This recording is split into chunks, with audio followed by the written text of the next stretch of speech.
Halo Sobat Sejarah, bagaimana kabar kalian semua? Semoga kalian selalu sehat ya. Pada video kali ini, saya akan membahas sejarah awal masuknya VOC ke Nusantara, hingga masa kejayaan dan masa keruntuhannya. VOC adalah perusahaan perdagangan besar di Hindia Belanda yang memonopoli perdagangan rempah-rempah di seluruh dunia. Berikut videonya. Simak sampai habis.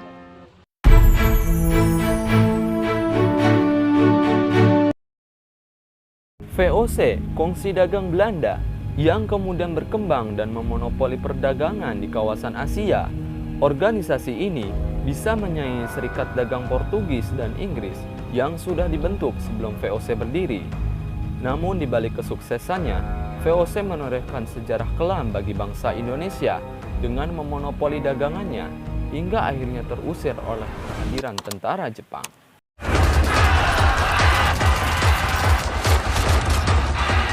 Kedatangan Belanda ke Nusantara berawal pada abad ke-16, di mana Belanda membuat ekspedisi pelayaran untuk mencari kepulauan rempah-rempah. Dalam ekspedisi itu, dikirimkan 4 kapal dengan 249 awak dan 64 pucuk meriam, berangkat di bawah pimpinan Cornelis de Houtman. Pada Juni 1596, kapal-kapal de Houtman sampai di Banten, yang merupakan pelabuhan dengan penjualan lada terbesar di Jawa Barat. Temuan Houtman ini yang menjadi panduan bagi penjelajah Belanda yang menggelar ekspedisi besar-besaran ke Nusantara. Pada Maret 1599, Jacob van Eyck tiba di Kepulauan Rempah-Rempah Maluku. Ia kemudian kembali ke Belanda dengan mengangkut banyak rempah-rempah. Keuntungan yang didapat Jacob van Eyck itu memikat banyak pengusaha Belanda, dan terjadilah persaingan dagang yang justru membuat keuntungan menjadi semakin kecil. Kemudian didirikan oleh Perkumpulan Saudagar Belanda di bawah pemerintahan pada tahun 1602 dengan pusatnya di Amsterdam.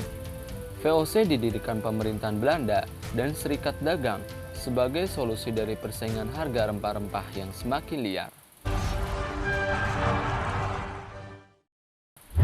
Masa kejayaan VOC di Nusantara.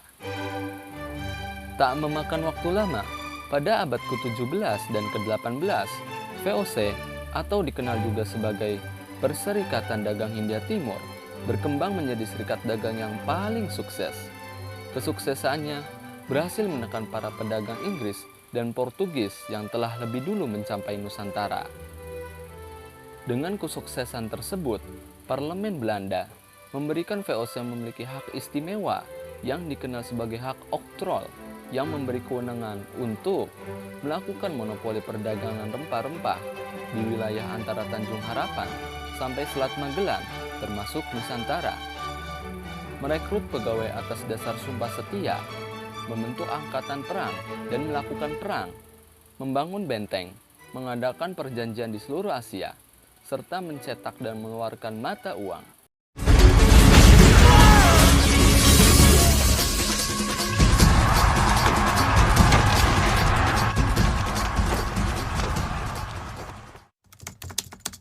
Selanjutnya, di tahun 1610, Belanda juga menempatkan seorang gubernur jenderal Batavia untuk menangani urusan perdagangan dan ekspansi. Gubernur jenderal VOC pertama di Nusantara adalah Peter Both. Pada tahun 1602 sampai 1614 yang berkedudukan di Batavia. Kemudian ada juga Frederik de Houtman yang menjabat sebagai Gubernur Jenderal di Ambon pada tahun 1605 hingga 1611. Dengan meluasnya kewenangan VOC yang tidak hanya mengurusi masalah perdagangan, dan dengan hasil monopoli penjualan rempah-rempah, tak heran VOC bisa mencapai puncak kejayaan. Bahkan di Nusantara, VOC menjajah dengan waktu yang lama karena secara bertahap selalu memperluas dan memperkuat daerah jajahannya secara sistematis. Tak hanya ingin memonopoli rempah-rempah, VOC juga masuk ke ranah politik pemerintahan setempat demi bisa mengambil keuntungan sebanyak-banyaknya.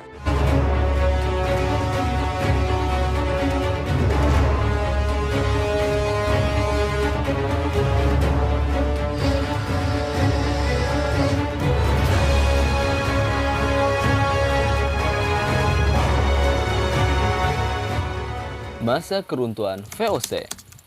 VOC melemah ketika para petinggi-petingginya tak lagi peduli dengan pembagian saham dan mulai ingin memperkaya diri. Melemahnya VOC mulai terlihat pada abad ke-18, di mana korupsi mulai merajalela dan menimbulkan beban hutang yang menumpuk. Hal ini dimanfaatkan Inggris dan Prancis untuk memperkuat serikat dagangannya dan pelan-pelan menyerang daerah-daerah kekuasaan VOC.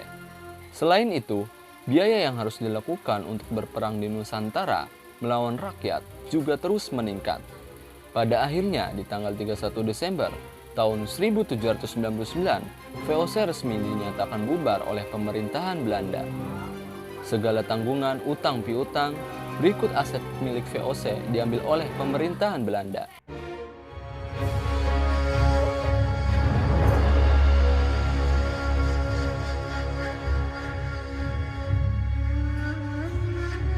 Di Indonesia, Gubernur Jenderal VOC terakhir adalah Van Overstraten yang masih bertugas mempertahankan Hindia Belanda dari serangan Inggris.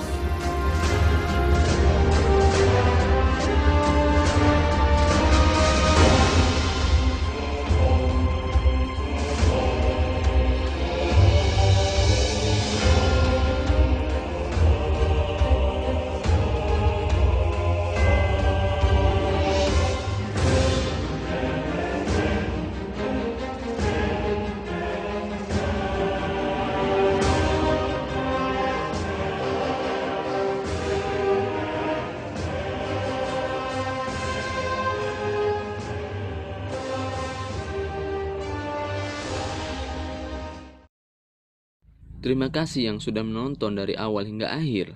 Jangan lupa dukung terus channel ini agar supaya kedepannya lebih baik lagi. Nama budaya, salam rahayu untuk Indonesia.